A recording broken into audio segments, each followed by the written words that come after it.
जेवण आणि पवार साहेब अरे थांब रे बाबा दादा पादा थांब त्याच्यामध्ये अग बस ना आता मी विचारतो काय माझे हातपाय हलतात ना तोपर्यंत तुमचं भलंच करी बाकी काय करणार मी काम करून दाखवलं मी कामाचा माणूस आहे.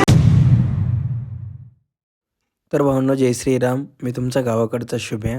मन सुन्नय, डोकं शांत झालंय, मनात प्रचंड विचार आहेत, काहीच समजत नाही. सकाळी रेग्युलर प्रमाणे आपलं दर्शन घ्यायला प्रभुरामाच्या मंदिरात गेलो. दर्शन घेऊन बाहेर आलो तोच. आता अत्यंत दुःखद आणि धक्कादायक अपडेट कळतेय. अपघातग्रस्त विमानात अजित पवारांचा मृत्यू झालेला आहे. अजून एक मला गोष्ट आठवते ती अशी की दादांनी एका मुलाखतीत त्याचा उल्लेख केलेला की त्यांना घड्याळ आणि गॉगल या दोन गोष्टी प्रचंड आवडतात. ते म्हणाले की माझ्या आवडीनिवडी त्याच्या फार कमी आहेत, पण घड्याळांचा मला शौक आहे आणि गॉगलचा मला शौक आहे.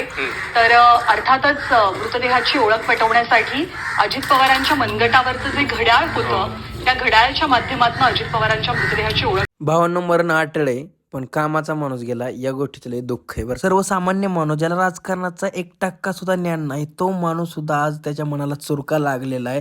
प्रत्येकाचं स्टेटस, प्रत्येकाचा मोबाईल आणि प्रत्येकाच्या मनात फक्त एकच हुरूर आहे, दादांचं असं व्हायला नको होतं. कारण का सर्वसामान्य माणूस आपल्या खेडेगावातनं आपल्या पूर्ण देशात महाराष्ट्राचं नाव केलेला हा माणूस होता. भावना एखाद्या वाऱ्यासारखं अजितदासारखं प्रत्येकाला जायचंय, त्याच्यामुळं प्रत्येकानं आपापल्या परीनं देशाचं, देवाचं आणि धर्माचं काम करा एवढीच विनंती.